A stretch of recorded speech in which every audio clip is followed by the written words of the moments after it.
Merre këtë dhe flen të, me që po ankohesh që s'ke ku fle.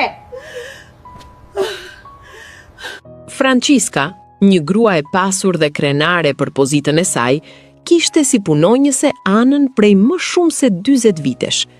Një ditë, nga balkoni i kasonës, ajo hodhi një dyshek të vjetër dhe të konsumuar. "Merre, nuk e dua më", tha ajo me indiferencë të plot. Ana ja kishte kushtuar jetën asaj shtëpie, që nuk do të ishte kurrë e saj, duke marrë në këmbim vetëm betjet, rroba të përdorura dhe pjata të ciflosura. Ajo jetonte në një kasole të vogël dhe flinte mbi një petate të hollë, duke duruar të ftohtin e dyshemes.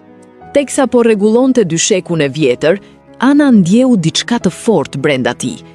Kur e hapi, zemra gati i ndaloi. Brenda kishte tufa e tufa me kartmonedha të fshehura.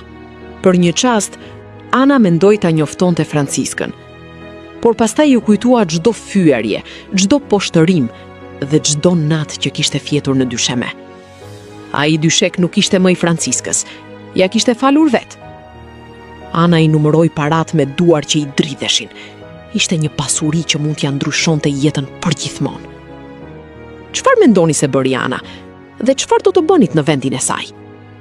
Bëni like videon dhe komentoni mendimin tuaj. Pjesa e dytë do të publikohet në këtë kanal, prandaj bëni follow që të mos e humbisni.